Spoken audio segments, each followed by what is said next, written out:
एक जर्मन सिपाही पिछले 5 सालों से बर्फीले पहाड़ों में लगातार चल रहा था, क्योंकि उसके पीछे थी रूस की सबसे खतरनाक आर्मी और उसके सामने था 14,000 किलोमीटर लंबा साइबेरिया का मौत भरा सफर, जहां भूख, थकान, अकेलापन और खूंखार दरिंदे हर कदम पर उसका इंतजार कर रहे थे। हर रात उसे आखिरी जैसी लगती थी, लेकिन वो रुक नहीं सकता था, क्योंकि हजारों किलोमीटर दूर उसकी प्रेग्नेंट पत्नी और छोटी बेटी उसका इंतजार कर रही थीं।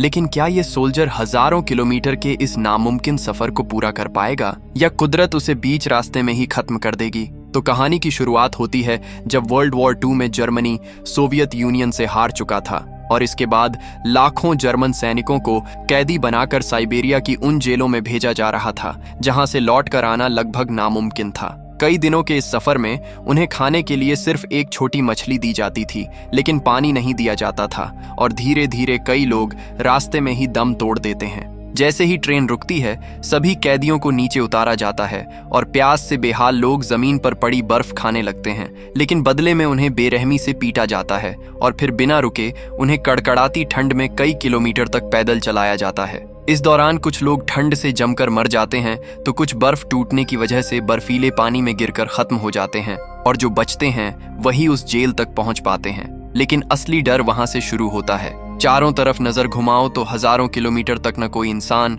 न कोई रास्ता, और यहीं पर हर कैदी को ये समझ में आ जाता है कि यहाँ से भागना आसान है, लेकिन जिंदा बचना नामुमकिन। जेल पहुंचते ही सभी को घंटों तक कड़कड़ाती ठंड में खड़ा कर दिया जाता है। शरीर सुन्न होने लगता है, सांस लेना मुश्किल हो रहा था, और तभी जेलर सामने आकर एक चेतावनी देता है कि यहाँ से भागने की गलती मत करना, क्योंकि अगर हमारी नजर में आ गए तो गोली मार दी जाएगी, और अगर बच भी गए तो बाहर की दुनिया तुम्हें खत्म कर देगी, जहाँ सिर्फ बर्फ, तूफान और मौत तुम्हारा इंतजार कर रहे हैं। और अगर ठंड से बच भी गए तो भेड़िए तुम्हें जिंदा नोच खाएंगे। ये सुनकर हर कोई अंदर तक कांप जाता है, लेकिन उसी वक्त ठंड से एक कैदी गिर जाता है, इसलिए बिना एक पल गंवाए उसे गोली मार दी जाती है, ताकि बाकी सब ये समझ जाएं कि यहाँ इंसान की जान की कोई कीमत नहीं है। सुबह से रात तक उन्हें उसी ठंड में खड़ा रखा जाता है और शाम होते ही तलाशी शुरू होती है, जहां एक लड़के के पास उसकी मां का खत मिल जाता है और सजा के तौर पर उसके कपड़े उतरवा दिए जाते हैं। उस कड़कड़ाती ठंड में जहां कुछ मिनट खड़ा रहना भी मौत जैसा था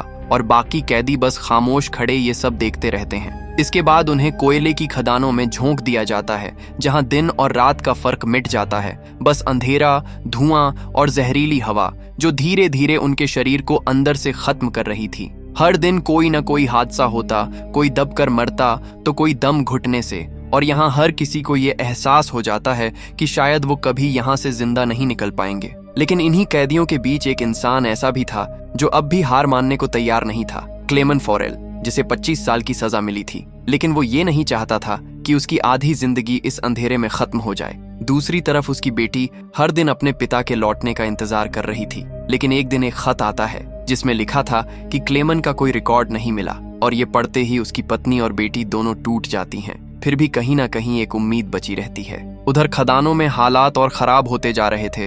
हर दिन मौत करीब आ रही थी, लेकिन फिर कई महीनों बाद क्लेमन को खदान से बाहर लाया जाता है, क्योंकि वो एक मैकेनिक था और उसे एक इंजन ठीक करने के लिए बुलाया जाता है। और जैसे ही वो देखता है कि उसके आसपास कोई नहीं है, तो वो बिना समय गंवाए कन्वेयर बेल्ट के जरिए एक कोयला ले जाने वाली मालगाड़ी में छिपकर वहां से निकल जाता है। और जैसे ही वो खुले आसमान में सितारों को देखता है, तो उसके चेहरे पर आजादी का सुकून आ जाता है। लेकिन ये सुकून ज्यादा देर नहीं टिकता, क्योंकि कुछ ही देर बाद ट्रेन रुक जाती है, और जैसे ही वो बाहर झांकता है, उसकी सांसें थम जाती हैं, क्योंकि सामने एक रशियन सोल्जर बंदूक ताने खड़ा था। बदकिस्मती से वो पकड़ा जाता है और सजा के तौर पर उसे एक ओपन एयर सेल में डाल दिया जाता है, जहां कड़कड़ाती ठंड और लगातार बारिश उसकी हालत खराब कर देती है। वहीं दूसरी तरफ क्लेमन की पत्नी जर्मन हेडक्वार्टर के चक्कर काट रही थी, हर दरवाजे पर एक ही सवाल लेकर, क्या वो जिंदा है या नहीं, लेकिन हर बार उसे सिर्फ खामोशी और निराशा ही मिलती है। 2 दिन बाद वार्डन उसके पास आता है और उसे ओपन एयर सेल से बाहर निकलवा देता है।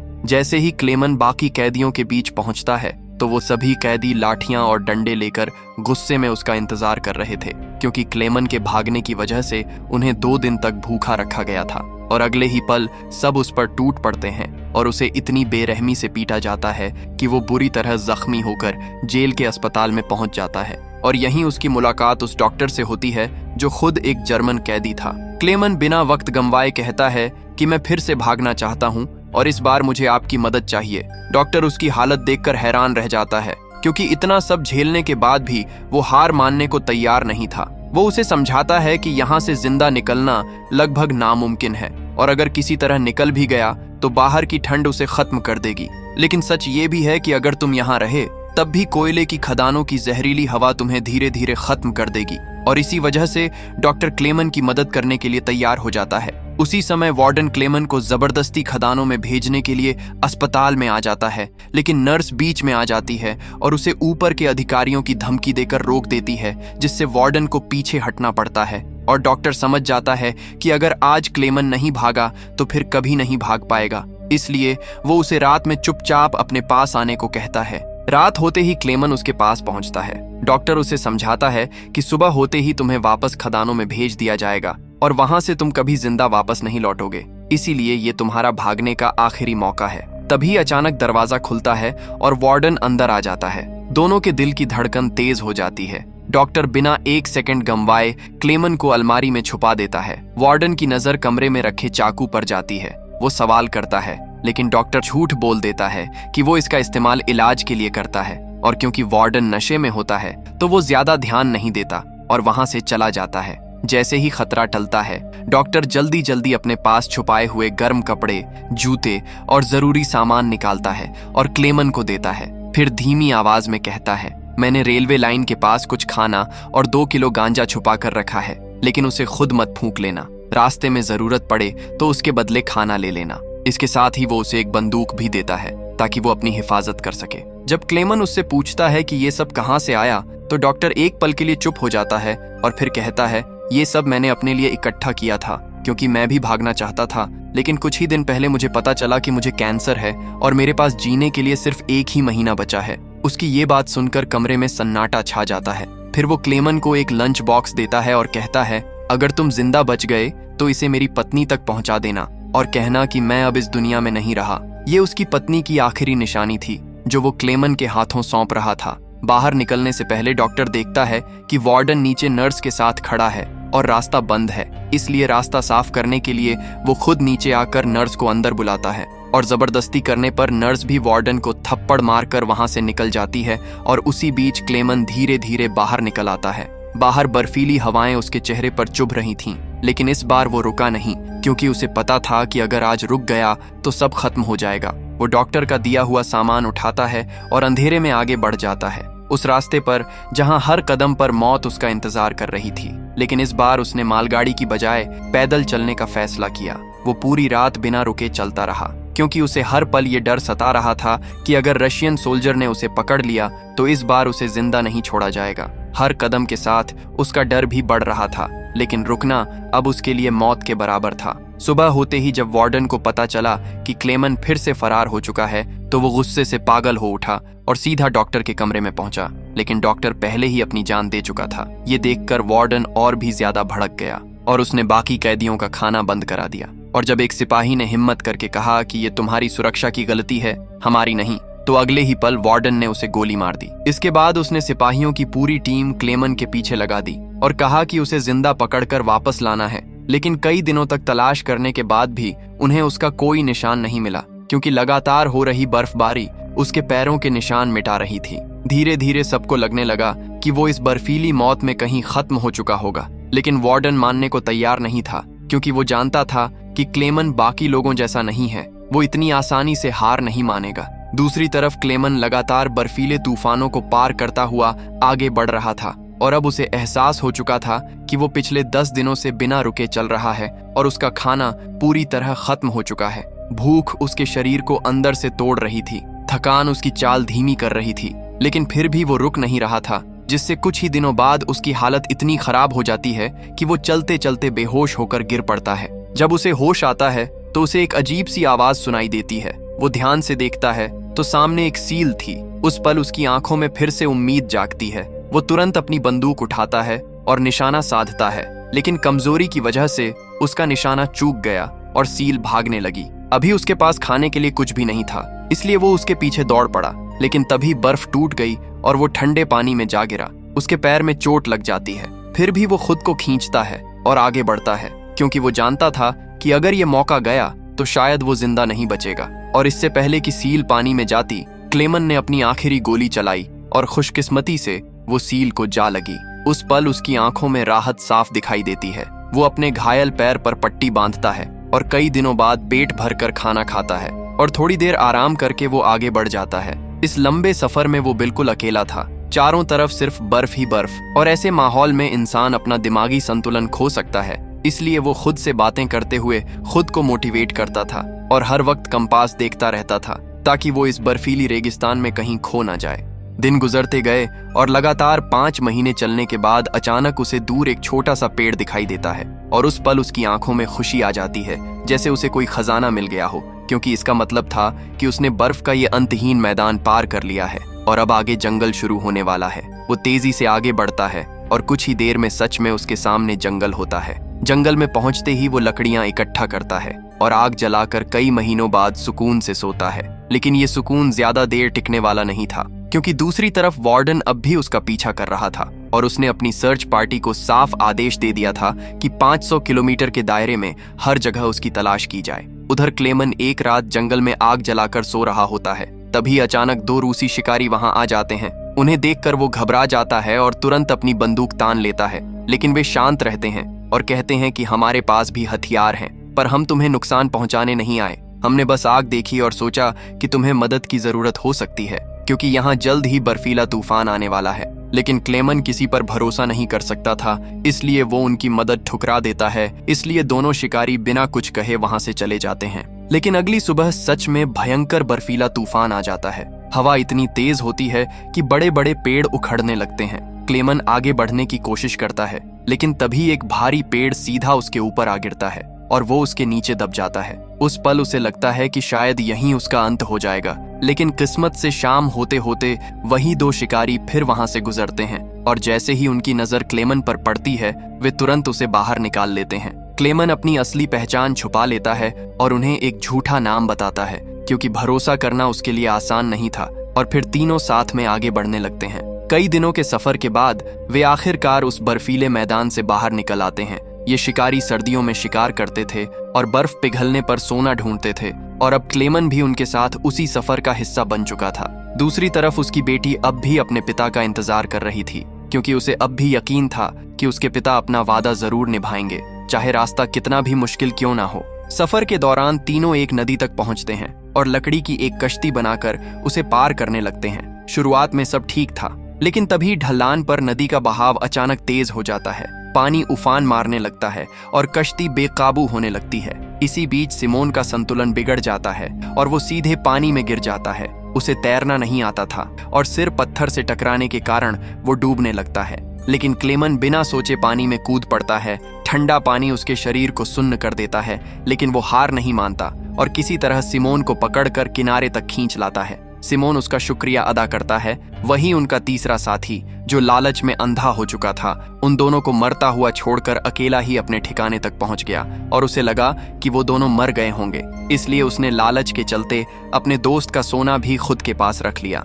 लेकिन कुछ ही घंटों बाद क्लेमन और सिमोन भी उसके ठिकाने तक पहुंच जाते हैं और जैसे ही सिमोन को सोना गायब मिलता है तो वो चालाकी से क्लेमन को बेहोश कर देता है। फिर उसी की पिस्टल से अपने साथी को गोली मार देता है। जब क्लेमन को होश आया तो सिमोन ने बताया कि इसने मेरा सोना चुराया था, इसलिए मैंने इसे मार दिया। इसके बाद दोनों अपना सामान उठाकर आगे बढ़ जाते हैं। वे कई महीनों तक इसी उम्मीद में चलते रहते हैं कि कहीं ना कहीं कोई इंसानी बस्ती मिल जाए। लेकिन फिर से सर्दियां वापस आ जाती हैं और पूरा जंगल एक बार फिर बर्फ की चादर में दब जाता है। इस दौरान क्लेमन को जेल से भागे हुए 2 साल हो चुके थे और अब सिमोन पूरी तरह थक चुका था, इसलिए वो आगे बढ़ने से मना कर देता है। और जब क्लेमन उसकी मदद करने की कोशिश करते हुए कहता है कि कुछ देर के लिए अपना सामान मुझे दे दो, तो उसे लगता है कि क्लेमन भी उसका सोना छीनना चाहता है। इसलिए वो अगले ही पल क्लेमन को धक्का देकर नीचे गिरा देता है। क्लेमन ढलान में लुढ़कता हुआ काफी दूर जा गिरता है और बेहोश हो जाता है। दूसरी तरफ उसकी बेटी भी यही डरावना सपना देखकर घबरा जाती है,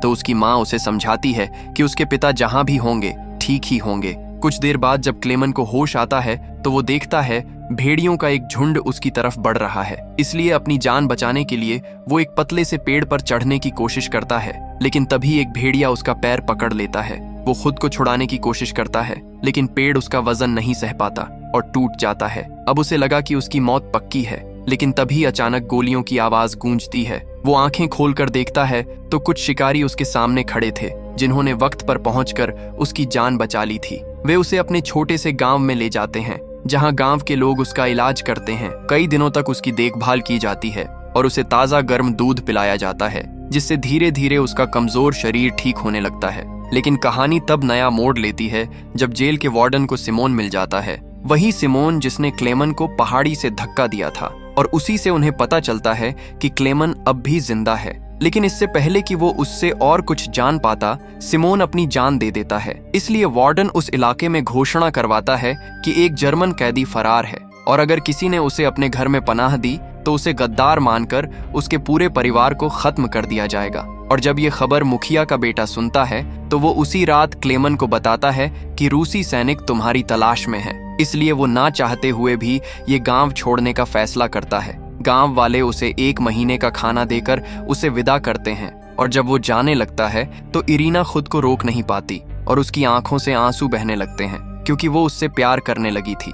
लेकिन फिर भी वो उसे रोकती नहीं, बल्कि अपनी तरफ से उसकी हिफाजत के लिए अपना सबसे प्यारा शिकारी कुत्ता उसके साथ भेज देती है। दोनों कई दिनों तक चलते रहते हैं, और एक दिन उन्हें रास्ते में एक लकड़ी की फैक्ट्री दिखाई देती है। कुत्ता खाने की तलाश में उसकी तरफ दौड़ पड़ता है और क्लेमन उसके पीछे भागता है। लेकिन तभी एक आदमी कुत्ते पर बंदूक तान देता है। क्लेमन बिना सोचे उसके सामने आ जाता है और अपने साथी को बचाने की कोशिश करता है, लेकिन वहां मौजूद लोग उसे पहचान लेते हैं और बंदूक की नोक पर अपने मालिक के पास ले जाते हैं। क्लेमन अपनी पूरी कहानी बताता है, जिसे सुनकर वहां मौजूद लोगों को उस पर तरस आ जाता है। इसलिए वे उसे और उसके कुत्ते को खाना खिलाते हैं और उसकी मदद करते हुए उसे जर्मनी जाने वाली ट्रेन में बैठा देते हैं। उस पल क्लेमन को लगता है कि अब वो अपने घर पहुंच जाएगा, लेकिन उसे नहीं पता था कि फैक्ट्री के मालिक ने उसकी खबर वार्डन तक पहुंचा दी है, और अगले स्टेशन पर वार्डन अपने सिपाहियों के साथ उसका इंतजार कर रहा था। लेकिन स्टेशन आने से पहले ही क्लेमन दूर से सैनिकों को देख लेता है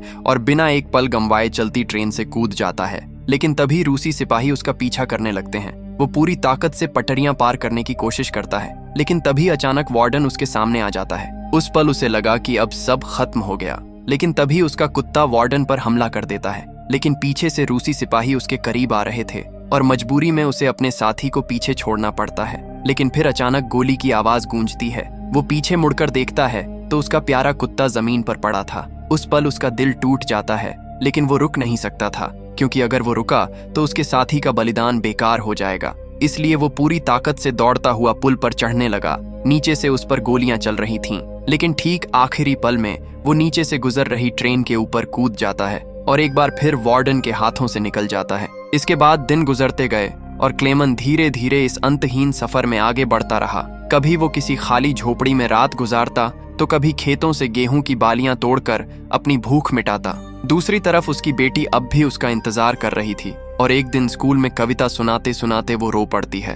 वक्त गुजरता गया और साल 1950 आ गया। अब क्लेमन को जेल से भागे हुए पूरे 5 साल हो चुके थे। इस समय वो सेंट्रल एशिया में एक गांव के मेले में पहुंचता है, जहां चारों तरफ खाने पीने की चीजें बिक रही थीं। कई दिनों से भूखा क्लेमन हर चीज को देखता है, लेकिन उसके पास एक भी पैसा नहीं था, और आखिरकार वो दिल पर पत्थर रखकर आगे बढ़ने लगता है। लेकिन तभी उसकी नजर पैनकेक बेच रही 2 लड़कियों पर पड़ती है, लेकिन खाली जेब उसे रोक देती है। इसलिए उन लड़कियों में से एक को उस पर दया आ जाती है और बिना कुछ कहे चुपचाप पैनकेक का एक टुकड़ा उसकी जेब में डाल देती है। क्लेमन एक पल के लिए डर जाता है, लेकिन फिर उनका शुक्रिया अदा करता है और उसे खा लेता है। लेकिन तभी उसे एक यहूदी पहचान लेता है कि ये एक जर्मन है। इसके बाद क्लेमन एक चर्च में जाता है और वही यहूदी उसका पीछा करते हुए वहां पहुंच जाता है। उसे देखते ही क्लेमन घबरा जाता है, लेकिन वो धीरे से कहता है कि मैं तुम्हें नुकसान नहीं पहुंचाऊंगा, क्योंकि मैं भी कभी तुम्हारी तरह कैदी रह चुका हूं। और फिर वो फैसला करता है कि वो क्लेमन की मदद करेगा और वो उसे अपने घर ले जाता है। लेकिन उन्हें पता नहीं था कि उनकी ये बात एक रशियन जासूस सुन रहा था, और वो चुपचाप वहां से निकलकर सीधा रूसी थाने में खबर देने पहुंच जाता है। उधर यहूदी आदमी क्लेमन को समझाता है कि बिना पासपोर्ट के तुम बॉर्डर पार नहीं कर पाओगे, इसलिए मैं तुम्हारे लिए एक नकली पासपोर्ट का इंतजाम करूंगा। क्लेमन उसकी तरफ देखता है और पूछता है कि तुम एक यहूदी होकर एक जर्मन की मदद क्यों कर रहे हो। वो आदमी शांत आवाज में कहता है, जर्मनों ने मेरे भाई को मार दिया था, लेकिन हर जर्मन एक जैसा नहीं होता, और अगर मैं भी नफरत चुनूं तो मैं भी उन्हीं जैसा बन जाऊंगा, इसलिए मैं तुम्हारी मदद कर रहा हूँ। उस जवाब के बाद क्लेमन के पास कुछ कहने के लिए नहीं बचता, बस एक खामोशी रह जाती है। वहीं दूसरी तरफ वार्डन को भी क्लेमन की खबर मिल चुकी थी, इसलिए वो तेजी से इस शहर की तरफ बढ़ रहा था। उधर वो यहूदी उसकी फोटो लेकर पासपोर्ट बनवाने के लिए निकल जाता है और जाते हुए कहता है कि इसमें थोड़ा वक्त लगेगा, तब तक तुम आराम करो। लेकिन जैसे ही वो बाहर से दरवाजा बंद करता है, क्लेमन का दिल तेजी से धड़कने लगता है। उसे लगता है कि शायद इस बार भी उसे धोखा दिया गया है और बिना कुछ सोचे वो खिड़की से बाहर निकल जाता है। जब वो आदमी वापस आता है तो खाली कमरा देखकर समझ जाता है कि क्लेमन भाग चुका है। वो तुरंत उसे ढूंढने निकलता है और आखिरकार उसे चर्च में क्लेमन मिल जाता है। वो पूछता है, क्या तुम्हें मुझ पर भरोसा नहीं था? क्लेमन धीरे से जवाब देता है, मैंने बहुत बार धोखा खाया है, इसलिए अब भरोसा करना आसान नहीं है। इसके बाद वो यहूदी बिना कुछ कहे उसे हंगरी का नकली पासपोर्ट और फ्री पास दे देता है। साथ ही उसे नया नाम और बोलने का तरीका सिखाता है ताकि बॉर्डर पर वो पकड़ा ना जाए। क्लेमन उसकी आंखों में देखता है और उसका शुक्रिया अदा करता है और फिर अपने सफर के आखिरी और सबसे खतरनाक पड़ाव की तरफ निकल पड़ता है। वहीं दूसरी तरफ रात होते ही वार्डन उस शहर में पहुंच चुका था और सीधे उसी यहूदी के घर जा पहुंचता है। उधर क्लेमन बॉर्डर की तरफ जाने वाली गाड़ी में बैठ जाता है। इधर वार्डन उस यहूदी आदमी से पूछताछ करता है कि बताओ वो जर्मन कहाँ है, लेकिन वो यहूदी पहले ही जहर खा चुका था और मरने से पहले वो धीरे से कहता है, मैं तुम्हें उसके बारे में कभी नहीं बताऊंगा। और ये कहते हुए वो यहूदी अपने प्राण त्याग देता है। ये पल इतना हार्ट ब्रेकिंग था कि वार्डन भी कुछ देर के लिए असमंजस में पड़ गया कि एक जर्मन को बचाने के लिए एक यहूदी ने अपनी जान दे दी, और ये वही जर्मन थे जिन्होंने हिटलर के इशारे पर लाखों यहूदियों को मौत के घाट उतार दिया था। दूसरी तरफ क्लेमन अपनी मंजिल की तरफ बढ़ रहा होता है। तभी रास्ते में एक सिपाही गाड़ी को रोकता है और कहता है कि आगे लैंडस्लाइड की वजह से रास्ता बंद है, इसलिए क्लेमन फैसला करता है कि वो पैदल ही आगे बढ़ेगा। रास्ता 20 किलोमीटर लंबा था, लेकिन वो कुछ घंटों बाद आखिरकार रूस के बॉर्डर तक पहुंच जाता है और सिपाही को अपना पासपोर्ट दिखाता है। उस सिपाही को उस पर थोड़ा शक होता है क्योंकि रास्ता बंद था तो वो इतनी दूर कैसे आया, लेकिन क्लेमन समझदारी से जवाब देता है कि वो पैदल आया है क्योंकि उसका वीजा आज ही खत्म होने वाला है। और कुछ सेकंड की उस खामोशी के बाद सिपाही उसे जाने की इजाजत दे देता है। ये पल उसके लिए किसी जीत से कम नहीं था, क्योंकि उसे लगता था कि ये पुल पार करते ही उसके सालों का दर्द भरा सफर खत्म हो जाएगा। लेकिन जैसे ही वो पुल के बीच तक पहुंचता है, अचानक तेज रोशनी उसकी आंखों पर पड़ती है और जब वो सामने देखता है तो उसके कदम वहीं रुक जाते हैं क्योंकि सामने जेल का वार्डन खड़ा था। उसकी सांस अटक जाती है और जब वो पीछे मुड़कर देखता है तो उसे समझ आता है कि वो अब भी रूस की जमीन पर है। उस पल उसका दिल जोर जोर से धड़कने लगता है। उसे लगने लगता है कि 5 साल का उसकी तकलीफ भरा संघर्ष और हर उस इंसान का बलिदान जिसने उसकी मदद की थी, सब बेकार चला गया। लेकिन तभी कुछ ऐसा होता है जिसकी उम्मीद खुद क्लेमन को भी नहीं थी। वार्डन धीरे धीरे एक तरफ हट जाता है। कुछ सेकंड के लिए क्लेमन को यकीन ही नहीं होता, फिर धीरे धीरे कदम आगे बढ़ाता है क्योंकि शायद उस जेल के डॉक्टर और उस यहूदी की कुर्बानी, उस वफादार कुत्ते की मौत और क्लेमन की जिंदा रहने की जिद ने वार्डन को बदल दिया था। और तभी वार्डन कहता है, ये लड़ाई सिर्फ 2 सोल्जर्स के बीच थी और इसमें जीत तुम्हारी हुई। जाओ अपनी जिंदगी जी लो। लेकिन कहानी में नया मोड़ तब आता है जब क्लेमन नकली पासपोर्ट के साथ ईरान पहुंचता है, इसलिए उसे तुरंत पकड़ लिया जाता है और रूसी जासूस समझकर तेहरान की जेल में डाल दिया जाता है। वो बार बार कहता है कि वो जर्मनी का रहने वाला है और साइबेरिया की जेल से भाग कर आया है, लेकिन कोई उसकी बात पर यकीन नहीं करता। और पूरे 2 साल बाद आखिरकार ईरान के अधिकारी उसके परिवार से संपर्क करते हैं और उसके अंकल को बुलाया जाता है जो पहले ईरान के जर्मन एम्बेसी में काम कर चुके थे। जैसे ही क्लेमन अपने अंकल को देखता है, उसकी आंखों में आंसू आ जाते हैं, लेकिन उसके अंकल उसे पहचान नहीं पाते क्योंकि वो क्लेमन को 15 साल बाद देख रहे थे। इसलिए उन्हें यकीन नहीं होता कि ये वही क्लेमन है या कोई बहरूपिया। इसलिए वो कुछ पुरानी तस्वीरें निकालते हैं और क्लेमन उनमें से एक तस्वीर को पहचान कर कहता है कि ये तस्वीर उसने अपनी माँ को उनके 39वें जन्मदिन पर दी थी और इसके पीछे हैप्पी बर्थडे लिखा था। जैसे ही तस्वीर को चेक किया जाता है तो सब साफ हो जाता है कि यही क्लेमन है, इसलिए अंकल उसे गले से लगा लेते हैं। आखिरकार 7 साल के उस लंबे और खतरनाक संघर्ष के बाद क्लेमन अपने देश जर्मनी पहुंचता है। घर के पास पहुंचकर वो दूर से ही अपने परिवार को देखता है। उसकी 6 साल की बेटी अब 13 साल की हो चुकी थी और उसका बेटा 7 साल का हो चुका होता है, जिसे उसने कभी देखा भी नहीं था। वे सभी चर्च जाने की तैयारी कर रहे थे, इसलिए क्लेमन खुद को छुपा लेता है और चुपचाप उनका पीछा करता हुआ चर्च तक पहुंच जाता है। उसने अभी तक अपनी बेटी को आवाज नहीं दी थी, लेकिन उसकी बेटी को हमेशा यकीन था कि उसका पिता एक दिन जरूर लौटेगा। और जैसे ही वो पीछे मुड़कर देखती है तो दौड़कर अपने पिता से लिपट जाती है। इतने सालों बाद क्लेमन को जिंदा देखकर उसकी पत्नी की खुशी का कोई ठिकाना नहीं रहता और आखिरकार वो पल आता है जब ये बिछड़ा हुआ परिवार फिर से एक हो जाता है। इसी के साथ ये सच्ची और दिल को छू लेने वाली कहानी यहीं खत्म होती है। दोस्तों, उम्मीद है आपको आज की कहानी पसंद आई होगी, क्योंकि कई लोग इस कहानी को पहले भी एक्सप्लेन कर चुके हैं, लेकिन आज तक इतनी डिटेल में आपने इस कहानी को शायद ही कहीं सुना होगा। तो प्लीज कमेंट करके जरूर बताना कि आपको ये कहानी कैसी लगी।